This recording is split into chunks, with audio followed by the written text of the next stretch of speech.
क्या और कोई सुसमाचार है? एक बार फिर से हमारे प्रभु यीशु मसीह के पवित्र सामर्थ्य जीवित नाम में आप सभी मसीह भाई बहनों को नमस्कार। क्या और कोई सुसमाचार है? आइए जानेंगे इस विषय में पवित्र बाइबल हमें क्या कुछ बताती है। पवित्र बाइबल के अनुसार तो एक ही सुसमाचार है और वो है मसीह हमारे पापों के लिए मर गया, गाड़ा गया, फिर उस शास्त्र के वचन के अनुसार तीसरे दिन मुर्दा में से जी भी उठा। और पौलुस प्रेरित के कथनानुसार तो एक ही सुसमाचार है और वो है मसीह का सुसमाचार। लेकिन फिर क्यों ये प्रश्न उठता है कि क्या और कोई सुसमाचार है? आइए जानते हैं इस विषय में पवित्र बाइबल हमें क्या कुछ बताती है। और जैसे लिखा है, मुझे आश्चर्य होता है कि जिसने तुम्हें मसीह के अनुग्रह में बुलाया उससे तुम इतनी जल्दी फिरकर और ही प्रकार के सुसमाचार की ओर झुकने लगे, परंतु वह दूसरा सुसमाचार है ही नहीं। पर बात यह है कि कितने ऐसे हैं जो तुम्हें घबरा देते हैं और मसीह के सुसमाचार को बिगाड़ना चाहते हैं। प्रियो, यहाँ पर हम देखते हैं कि उन दिनों जब पौलुस प्रेरित प्रचार कर रहा था और यहूदी लोगों में मसीह का सुसमाचार का प्रचार प्रसार तेजी से बढ़ रहा था, तो कुछ लोगों ने यह प्रश्न उठाया कि एक सच्चा मसीह होने के लिए एक व्यक्ति को मूसा की व्यवस्था का पालन करना अनिवार्य है। परंतु यहाँ पर हम देखते हैं पौलुस कुछ तर्क प्रस्तुत करते हैं। उसने कहा कि एक सच्चा मसीह होने के लिए मूसा की व्यवस्था का पालन करना अनिवार्य नहीं है। लेकिन फिर भी से हम देखते हैं जब वहां मसीह का सुसमाचार सुनाया जाता था तो बहुत से मसीही लोग और किसी प्रकार के और अन्य प्रकार के सुसमाचार की तरफ फिरकर मुड़ने लगे थे। वैसे ही आज बड़ा आश्चर्य होता है कि कुछ मसीही विश्वासी मसीह के सुसमाचार को छोड़कर अन्य और भी प्रकार की सुसमाचारों पर विश्वास लाते हैं और इसी तरह से कई मसीह विश्वासी भटकते जा रहे हैं। यहाँ पर पौलुस प्रेरित ने स्पष्ट किया, मुझे आश्चर्य होता है कि जिसने तुम्हें मसीह के अनुग्रह में बुलाया उससे तुम इतनी जल्दी फिरकर और भी प्रकार की सुसमाचार की ओर झुकने लगे, परंतु वह दूसरा सुसमाचार है ही नहीं। मसीह के सुसमाचार को छोड़ और कोई दूसरा सुसमाचार नहीं है। और लिखा है, परंतु वह दूसरा सुसमाचार है ही नहीं। पर बात यह है कि कितने ऐसे हैं जो तुम्हें घबरा देते हैं और मसीह के सुसमाचार को बिगाड़ना चाहते हैं। आज हम देखते हैं कि कई मसीह प्रचारक भी कई प्रकार के व्यसनों को लेकर मसीह विश्वासी के पास में जाते हैं और यहाँ तक के मसीह के सुसमाचार को छोड़कर कोई और प्रकार की बातें करता है। तो इस समय हम विशेषकर मसीह विश्वासियों के विषय में बात करेंगे कि मसीह विश्वासियों के लिए मसीह के सुसमाचार को छोड़ और कोई दूसरा सुसमाचार है ही नहीं। और आज कई इतने मसीह प्रचारक हैं कि मसीह के सुसमाचार को छोड़ अन्य प्रकार की सुसमाचार को लेकर लोगों के पास में जाते हैं, अर्थात धनी होने का सुसमाचार और शारीरिक चंगाई का सुसमाचार। पवित्र बाइबल के अनुसार ये तो है कि प्रभु यीशु ने पहले कलीसिया की स्थापना होने के पहले ही प्रभु यीशु ने अपने चेलों को ये आज्ञा दिया था और उसने उसे कहा, तुम सारे जगत में जाकर सारी सृष्टि के लोगों को सुसमाचार प्रचार करो। जो विश्वास करे और बपतिस्मा ले उसी का उद्धार होगा, परंतु जो विश्वास न करेगा वह दोषी ठहराया जाएगा। मरकुस रचित सुसमाचार 16 अध्याय वचन 15 और 16। इसी तरह से उसने अपनी ग्रेट कमीशन में यानी कि एक बड़ी आज्ञा देते हुए भी उसने यह कहा था। और जैसे प्रभु यीशु ने कहा, यीशु ने उनके पास आकर कहा, स्वर्ग और पृथ्वी का सारा अधिकार मुझे दिया गया है, इसलिए तुम जाओ, सब जातियों के लोगों को चेला बनाओ और उन्हें पिता और पुत्र और पवित्र आत्मा के नाम से बपतिस्मा दो और उन्हें सब बातें जो मैंने तुम्हें आज्ञा दी है मानना सिखाओ। मत्ती रचित सुसमाचार 28 अध्याय वचन 18 से 20 तक। तो प्रियो, सुसमाचार सुनाना ये प्रभु की आज्ञा है और सुसमाचार सुनाना इसलिए आवश्यक है कि सुसमाचार सुनने के बाद लोग यदि सुसमाचार की आज्ञाओं का पालन करते हैं तो उन्हें पापों की क्षमा, छुटकारा, उद्धार और अनंत जीवन निश्चित रूप से मिलना था। लेकिन बड़ा आश्चर्य होता है कि आज बहुत से मसीह प्रचारक सुसमाचार के बहाने कुछ और बात को लेकर के मसीह विश्वासियों के पास में जाते हैं और इस तरह से सुसमाचार में मिलावट करते हैं और इससे सुसमाचार बिगड़ता है और परिणाम स्वरूप बहुत से मसीह विश्वासी भटक जाते हैं, मसीह जीवन से भटक जाते हैं। हम देखते हैं कई मसीह विश्वासी शारीरिक चंगाई को लेकर के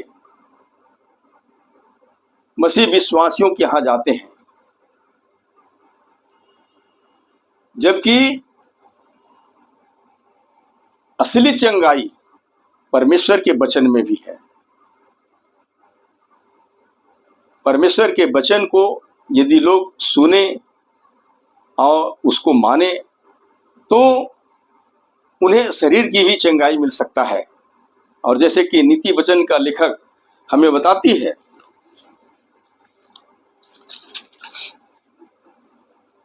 जैसे लिखा है, हे मेरे पुत्र मेरी शिक्षा को न भूलना, अपने हृदय में मेरी आज्ञाओं को रखे रहना, क्योंकि ऐसा करने से तेरी आयु बढ़ेगी और तू अधिक कुशल से रहेगा।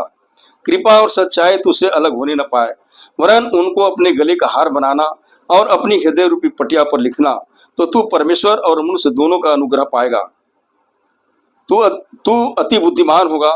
तू अपनी समझ का सहारा नहीं लेना, वरन संपूर्ण मन से यहोवा पर भरोसा रखना, उसी को स्मरण करके सब काम करना, तब वह तेरे लिए सीधा मार्ग निकालेगा।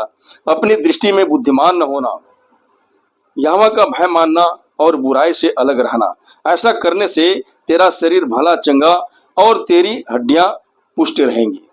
तो मेरे प्रिय भाई बहनों, परमेश्वर के वचन में इतना सामर्थ्य है कि वो हमें न केवल आत्मिक चंगाई परंतु शारीरिक चंगाई भी देगा, क्योंकि हम इस देह के द्वारा उसकी महिमा कर सकते हैं। लेकिन कई लोग ऐसे हैं जो शारीरिक चंगाई के बहाने सुसमाचार को बिगाड़ते हैं। प्रार्थना करना कोई बुरी बात नहीं है, चंगाई के लिए प्रार्थना करना कोई बुरी बात नहीं है, लेकिन उन्हें परमेश्वर के वचनों से जितना दृढ़ करनी चाहिए वैसा नहीं कर पाते हैं। परमेश्वर के वचनों में लोगों को दृढ़ करनी चाहिए। जब वो वचन को समझेगा, मानेगा, तो उसे अवश्य रूप से तन मन की चंगाई मिलेगा और वो भी प्रभु के कार्य में आगे आएगा। दूसरा है, जैसे कि आज देखने में आता है, धनी होने का सुसमाचार। मतलब सुसमाचार के बहाने कुछ लोगों को कुछ और भी प्रकार की बातों से टिकल करते हैं। जैसे कि आज बहुत सारे व्यसन है, और जैसे कि बहुत सारे आज निवेश के बारे में, चिट फंड के बारे में,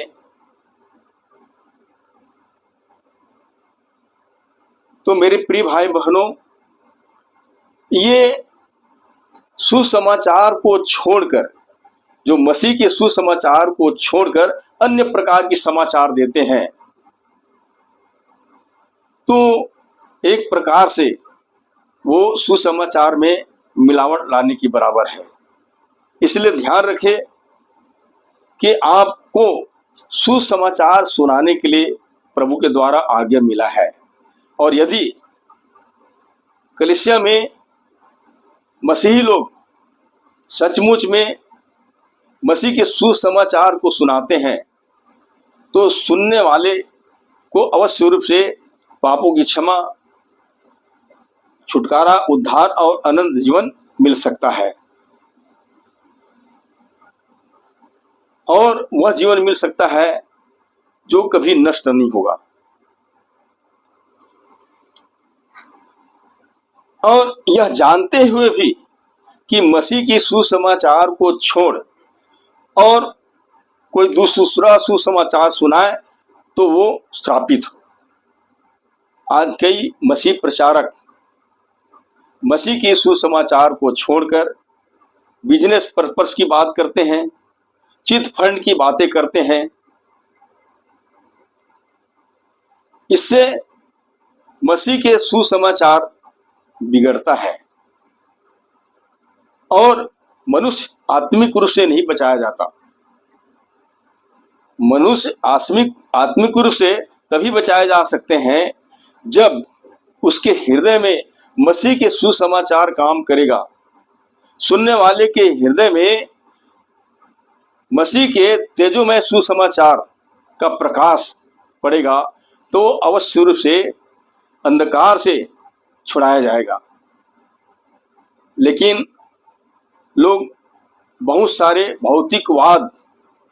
भौतिकवादी बातों को लेकर लोगों के बीच जाते हैं और वही भौतिक बातों को बताते हैं। पौलुस प्रेरित कहता है कि चौकस रहें, कोई इस पर घास फूस का रद्दा मत रखे, क्योंकि हर एक का काम एक दिन परखा जाएगा कि हमारा काम कैसा था। और जैसे कि उसने लिखा है,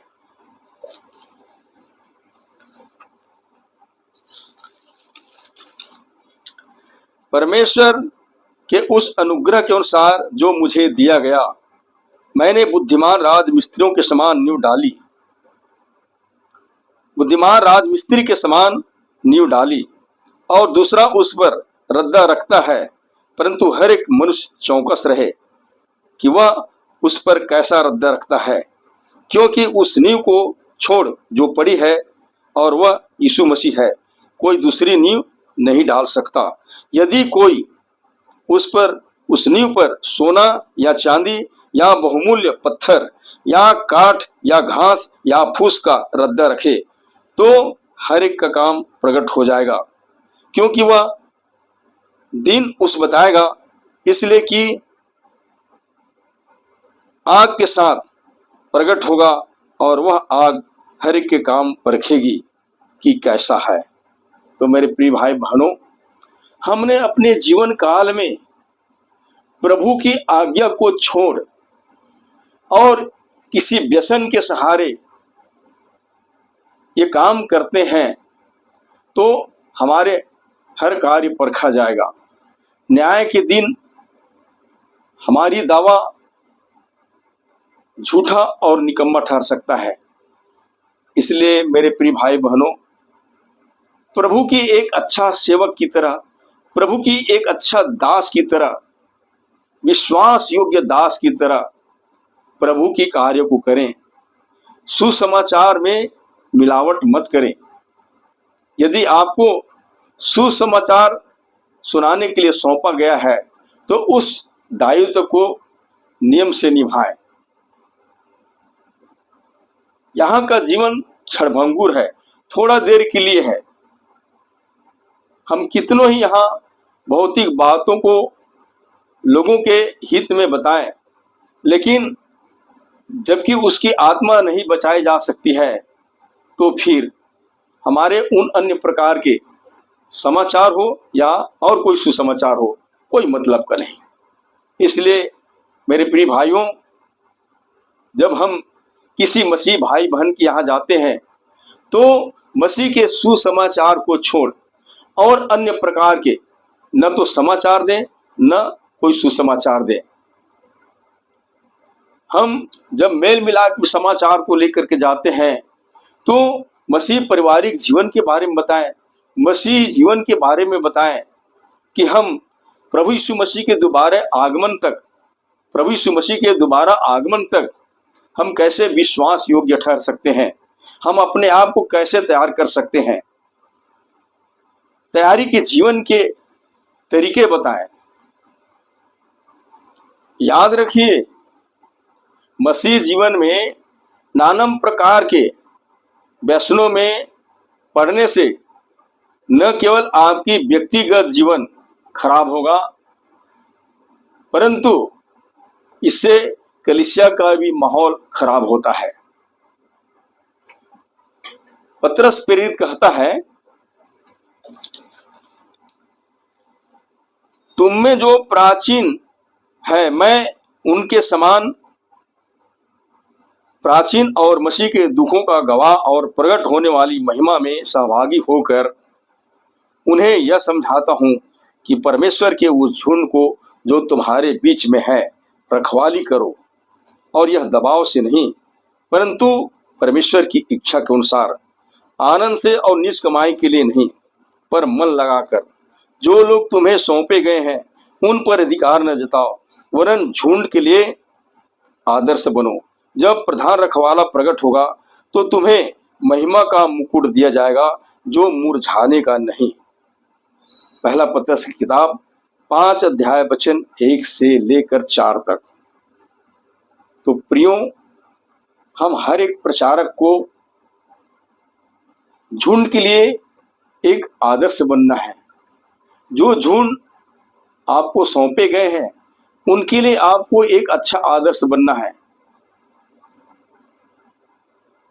लेकिन आज ऐसे भी सोचते हैं कि मेरे झुंड में, मेरे गैदरिंग में बहुत से लोग हैं, मैं जो कुछ कहना चाहूं उन्हें उनको मानने पड़ेंगे।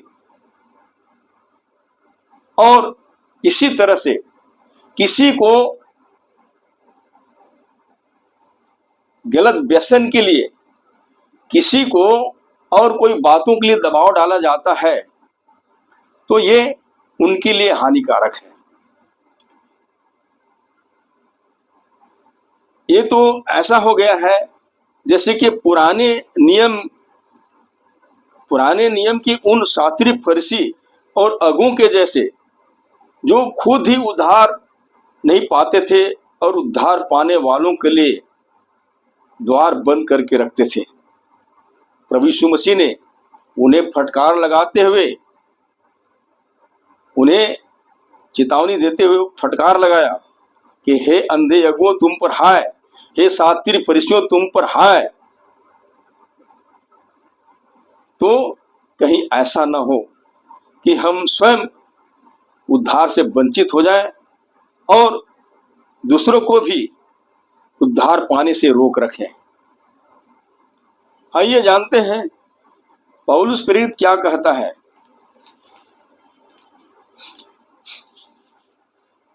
जैसे जैसे लिखा है, इन बातों की आज्ञा दे और सिखाता रहा। जैसे लिखा है, कोई तेरी जवानी को तुच्छ न समझने पाए, पर वचन और चाल चलन और प्रेम और विश्वास और पवित्रता में विश्वासियों के लिए आदर्श बन जा। और जैसे कि उसने कहा है, अपनी और अपने उपदेश की चौकसी रख, इन बातों पर स्थिर रह, क्योंकि यदि ऐसा करता रहेगा तो तू अपने और अपने सुनने वालों के लिए भी उद्धार का कारण होगा। प्रियो, हम एक दूसरे के उद्धार के लिए एक प्रेरणा स्रोत बन सकते हैं, क्योंकि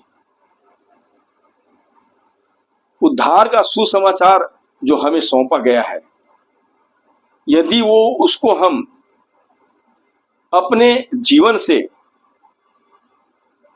यदि हम उस कार्य को निष्कलंक और निर्दोष ढंग से लोगों के बीच में सुनाते हैं, तो सचमुच में उनको उद्धार मिल सकता है और हम उनके लिए उद्धार का कारण बन सकते हैं। और जैसे पौलुस कहता है,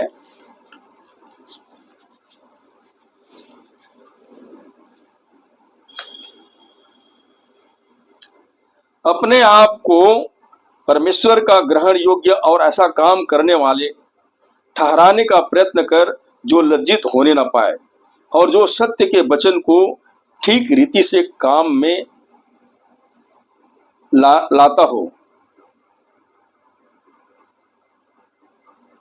पर अशुद्ध बकवाद से बचा रह, क्योंकि ऐसे लोग और भी अभक्ति में बढ़ते जाएंगे और उनका वचन सड़े घाव की तरह फैलता जाएगा। तो मेरे प्रिय भाई बहनों, यदि हम स्वयं परमेश्वर के वचन को ठीक रीति से काम पर लाना जानेंगे, तभी हम दूसरों के लिए अच्छा आदर्श का नमूना बन सकते हैं। हमें मसीह के सुसमाचार में किसी भी प्रकार की मिलावट नहीं करनी चाहिए, और जो सुसमाचार हमें सौंपे गए हैं उसके अतिरिक्त हम और कोई सुसमाचार लोगों को देते हैं, तो याद रखिए हम उस कंडीशन में स्थापित हैं। इसलिए हम हर एक प्रचारक, उपदेशक, शिक्षक, तमाम मसीह भाई बंधुओं से आग्रह करते हैं कि यह समय जिसमें हम गुजर रहे हैं बहुत ही बुरे हैं। इसलिए हम स्वयं के व्यवहारिक जीवन को सीधा, सरल और निर्दोष और निष्कलंक बनाए रखें, क्योंकि लोग हमें देख करके पढ़ते हैं और हमें विश्वास योग्य देख करके, हमें विश्वास योग्य जान करके वो प्रभु पर भी विश्वास करता है। हम मसीह यीशु के एक अच्छा योद्धा के समान औरों के लिए एक आदर्श का अच्छा नमूना बन सके। हम किसी पर भार न बने और न ही किसी के लिए ठोकर का कारण बने। यदि हम किसी के लिए भार बन जाते हैं या किसी के लिए ठोकर का कारण बन जाते हैं, तो कलीसिया के लिए और बहुत से नए विश्वासियों के लिए हम घातक सिद्ध हो सकते हैं। पौलुस प्रेरित कहता है,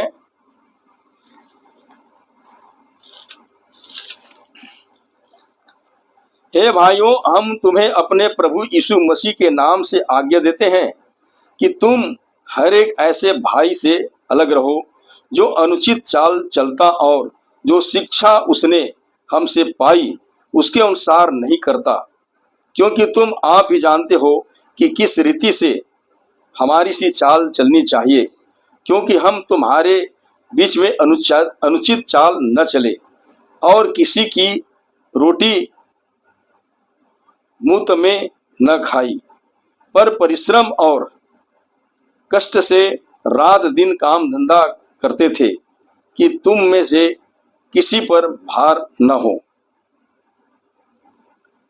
यह नहीं कि हमें अधिकार नहीं, पर इसलिए कि अपने आप को तुम्हारे लिए आदर्श ठहराएं कि तुम हमारी सी चाल चलो।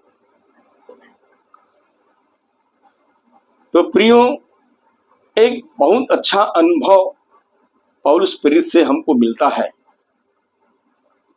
और एक जो सकुशल और सही प्रचारक होता है वो इसी तरह की भावनाओं को रखते हैं और इसी तरह की भावनाओं का अनुकरण करते हैं, और सचमुच में वह एक सफल प्रचारक बन पाते हैं। दुनिया में आज एक से एक प्रचारक हैं जो अपने लोग के लिए लोगों को लाभ का कारण बनाते हैं और कई प्रकार से उन्हें इस्तेमाल करते हैं। इस कंडीशन में कुछ ही दिन के बाद कलीसिया का माहौल बिगड़ जाता है, फिर से उसको नया बनाना अनहोना हो जाता है।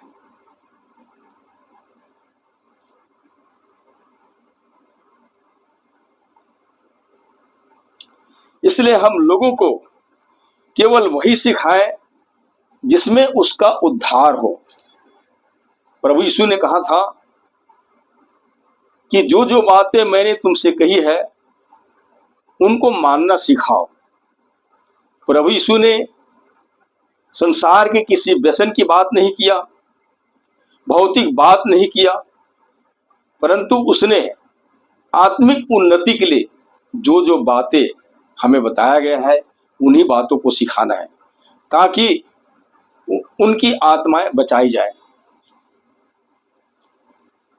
हम तमाम मसीह विश्वासियों से आग्रह करते हैं, यदि कोई प्रचारक बंधु आपके पास जाकर मसीह के सुसमाचार को छोड़ अन्य प्रकार की सुसमाचार देते हैं तो उसको बिल्कुल मत मानिए, क्योंकि उस प्रकार की प्रचार, उस प्रकार की सुसमाचार, चाहे अच्छे समाचार क्यों न हो, जो आपके आत्मिकता के लिए जरूरी नहीं है,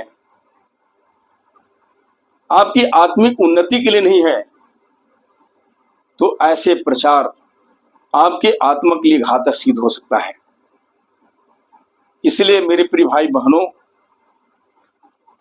ऐसे भाई जो मसीह के सुसमाचार को छोड़ और किसी प्रकार की सुसमाचार को आपके पास लेकर के जाते हैं, तो आप न केवल उनकी बातों को सुनकर एक्सेप्ट करें, परंतु उन्हें चिताएं, क्योंकि बाइबिल हमें बताती है यदि आपके पास कोई और सुसमाचार को लेके जाते हैं तो वो शापित हो। इसलिए मेरे प्रिय भाई बहनों, मसीह के सुसमाचार प्रभावशील है और उसके जैसे कोई तेजोमय प्रकाश नहीं है, परंतु बहुत से लोग कुछ और बातों को लेकर के जा करके लोगों को भरमा देते हैं, वो बल्कि अंधकार में ले जाते हैं, और ऐसे अंधकार में ले जाते हैं जहां से फिर से निकल पाना उसके लिए बहुत मुश्किल हो जाता है। देखिए, जब हम संसार में रहते हैं तो हमें बहुत सारी चीजों की आवश्यकता तो होती है, लेकिन जो असली आवश्यकता है इसके बारे में प्रभु जानता है, प्रभु जानता है, और वो आवश्यकताओं को पूरा भी करता है। इसलिए प्रभु यीशु मसीह ने एक बार कहा था, सबसे पहले तुम परमेश्वर के राज्य उसकी धार्मिकता की खोज करो तो तुम्हें ये वस्तुएं भी मिल जाएगी। तो मेरे प्रिय भाई बहनों, परमेश्वर हमारी हर आवश्यकता को जानता है, हमारी हर चिंताओं को जानता है। पवित्र बाइबल हमें सिखाती है, अपनी सारी चिंता उस पर डाल दो क्योंकि उसको तुम्हारा ध्यान है। बाइबल में हम कई ऐसे उदाहरण को देखते हैं जहां पर परमेश्वर ने लोगों की चिंता का निवारण किया है। जब मूसा इजराइलियों को मिस्र से छुड़ाकर ले जा रहे थे तो चिंता का विषय था, कारण कि उसके पीछे मिस्री सेना थे, आगे समुद्र था, लेकिन परमेश्वर को उनके चिंता था। उनके लिए उपाय किया, मार्ग खोला। इसी तरह से हम देखते हैं एलिय्याह के बारे में चिंता करते हुए उसने कौवा से रोटी पहुंचाते थे। ऐसे बहुत से उदाहरण हैं प्रियो, और प्रभु यीशु मसीह ने भी यह कहा कि तुम चिंता करके कुछ भी नहीं कर सकते। और उसने पक्षियों का उदाहरण देते हुए उसने कहा, तुम्हारा मूल्य इस पक्षी से बढ़ करके है। और जैसे प्रभु यीशु ने कहा, इसलिए मैं तुमसे कहता हूं कि अपने प्राण के लिए यह चिंता न करना कि हम क्या खाएंगे और क्या पिएंगे, और न अपने शरीर के लिए कि क्या पहनेंगे। क्या प्राण भोजन से और शरीर वस्त्र से बढ़कर नहीं? आकाश के पक्षियों को देखो, वे न तो बोते हैं, न काटते हैं, और न खत्तों में बटोरते हैं, फिर भी से तुम्हारा स्वर्गीय पिता उनको खिलाता है। क्या तुम उनसे अधिक मूल्य नहीं रखते? तुम में से कौन है जो चिंता करके अपनी आयु में एक घड़ी भी बढ़ा सकता है? इसी तरह से उसने आगे यह भी कहा, और वस्त्र के लिए क्यों चिंता करते हो? जंगली शोषणों पर ध्यान करो कि वे कैसे बढ़ते हैं। वे न तो परिश्रम करते और न काटते हैं। तो भी मैं तुमसे कहता हूं कि सुलेमान भी अपने सारे वैभव में उनमें से किसी के समान वस्त्र पहने हुए न था। इसलिए जब परमेश्वर मैदान की घास को जो आज है कल भाड़ में झोंक दी जाएगी ऐसा वस्त्र पहनाता है, तो हे अल्पविश्वासियों, तुमको वह इनसे बढ़कर क्यों न पहनाएगा। इसलिए तुम चिंता करके यह न कहना कि हम क्या खाएंगे या क्या पिएंगे या क्या पहनेंगे, क्योंकि अन्य जाति इन सब वस्तुओं के खोज में रहते हैं। पर तुम्हारा स्वर्गीय पिता जानता है कि तुम्हें इन वस्तुओं की आवश्यकता है। तो मेरे प्रिय भाई बहनों, हम चिंता करके अपने आयु में एक घड़ी भी का समय को बढ़ा नहीं सकते। इसलिए देखिए, कई लोग कल की चिंता करते हैं, कल की व्यवस्था आप कर लेगा। बहुत से लोग ये सोचते हैं कि हम आज इतने रुपए इकट्ठा कर लेते हैं तो हमारा मरने के बाद में ये होगा वो होगा, बहुत सारी बातों को सोचते हैं। लेकिन देखिए, कल क्या होगा कोई नहीं जानता। ये तो अवश्य है कि हम सब अपने अपने परिवार की भविष्य की बातों को सोचते हैं, लेकिन यह है हमें अपने आत्मा के बारे में सोचने की जरूरत है।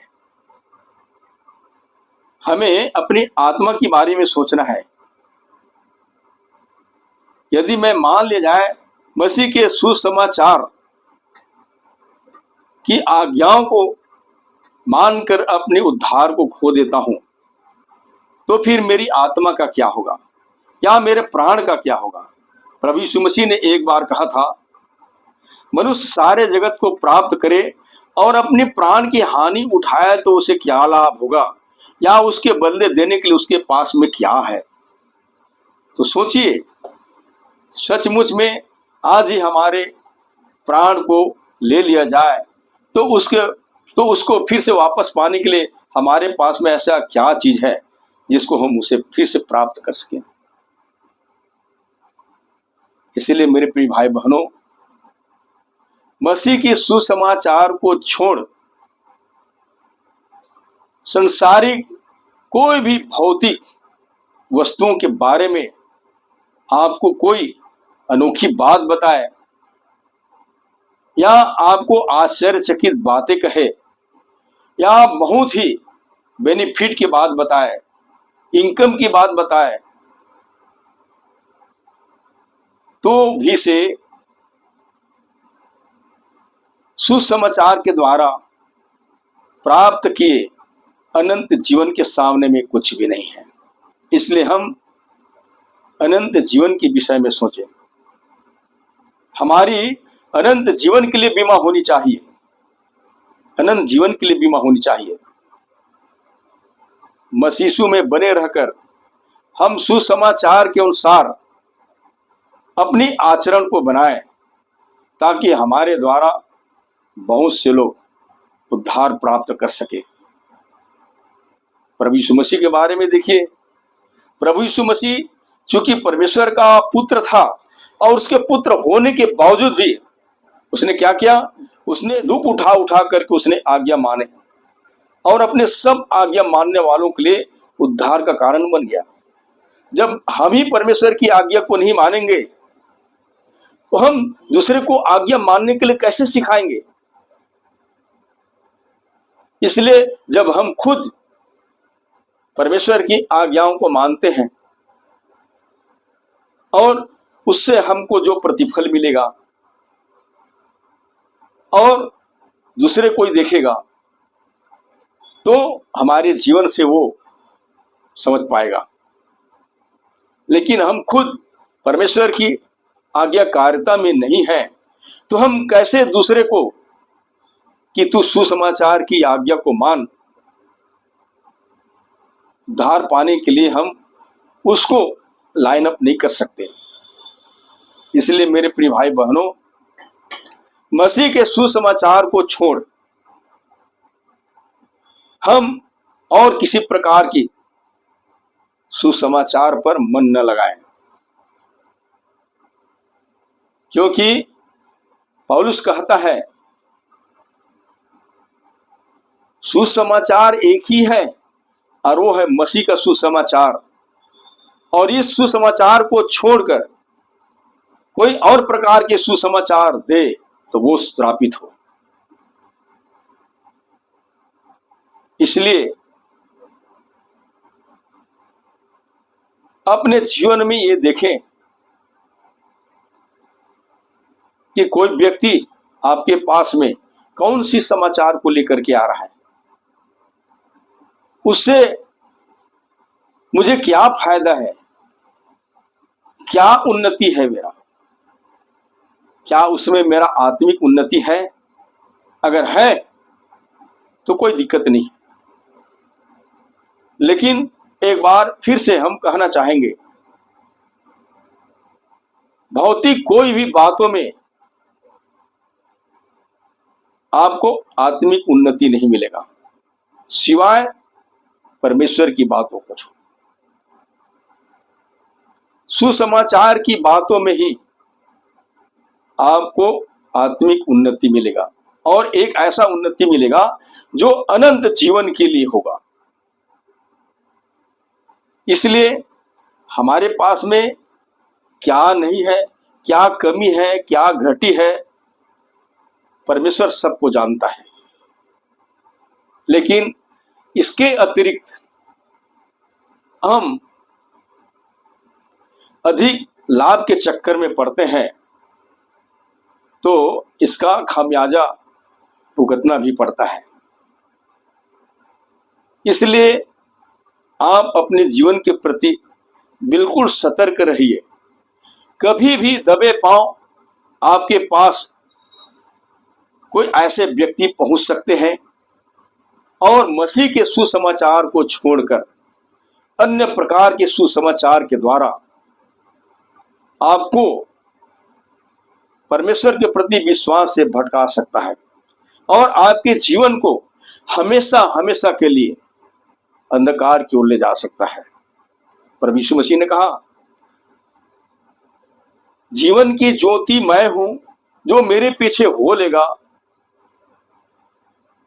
वो अंधकार में न चलेगा परंतु जीवन की ज्योति पाएगा। प्रियो, यीशु मसीह ही सच्चा जीवन है, वही प्रकाश है, वही ज्योति है। हम उसके पीछे चले, उसकी आज्ञाओं को माने और उससे प्रेम रखें, तब हमें सचमुच में एक अच्छा प्रकाश मिल सकेगा। हमें इधर उधर को देखने की जरूरत नहीं है, न हम दाएं को देखें न बाएं को देखें, परंतु जो हमारे लिए मार्ग प्रशस्त किया गया है उस मार्ग में चलते रहें। प्रभु यीशु मसीह ने कहा, मार्ग सत्य जीवन मैं हूं, बिना मेरे द्वारा कोई पिता के पास नहीं पहुंच सकता और कोई ऐसा मार्ग नहीं है, न कोई ऐसा मध्यस्थ है जो हमें परमेश्वर तक पहुंचा सके। क्योंकि पवित्र बाइबल हमें बताती है ऐसा भी मार्ग है जो मनुष्यों को ठीक जान पड़ता है और उसके अंत में मृत्यु ही मिलती है। तो याद रखिए, मसीह के सुसमाचार को छोड़ यदि आपके पास में और कोई सुसमाचार को लेकर के आता है तो समझिए आप सही मार्ग नहीं चल रहे हैं। वो भरमाने वाली मार्ग है, उसके अंत में मृत्यु है। प्रभु यीशु के सुसमाचार को, मसीह के सुसमाचार को आप अपने जीवन में बरकरार रखिए और उसके आज्ञा के प्रति सतर्क रहिए। एक एक बात को अपने जीवन में फॉलो करना है। कई लोग सोचते हैं कि हम मसीह में स्थिर हैं, लेकिन बाइबल क्या कहती है, कहीं गिर न जाए। अगर लोग ऐसी सोचते हैं कि मैं मसीह में स्थिर हूं और इस तरह के व्यसन में पड़े, तो बाइबल हमें बताती है न तो उसके पास में परमेश्वर है और न ही उसके पास में पुत्र है। लेकिन पवित्र बाइबल क्या बताती है, जिसके पास में परमेश्वर का पुत्र यीशु है उसके पास में जीवन है, और जिसके पास में परमेश्वर का पुत्र यीशु नहीं उसके पास में जीवन भी नहीं। आपके पास में परमेश्वर का पुत्र होने का मतलब है कि आपने मसीह के सुसमाचार की तमाम आज्ञाओं को अपने जीवन में फॉलो कर रहे हैं। लेकिन बहुत से ऐसे लोग मिलेंगे जो अचानक दबे पांव आपके पास आएंगे, कोई अन्य प्रकार की समाचार को लेकर। हो सकता है उसको आप सुसमाचार मान करके उस पर चलना शुरू कर देंगे। इसलिए पौलुस प्रेरित कहता है, मसीह के सुसमाचार को छोड़ और कोई दूसरा सुसमाचार है ही नहीं। लेकिन इसके विपरीत यदि आकर के कोई दूसरे प्रकार की सुसमाचार सुनाए तो वो श्रापित हो। बस यही उम्मीद के साथ परमेश्वर आप सबको आशीष दे। धन्यवाद।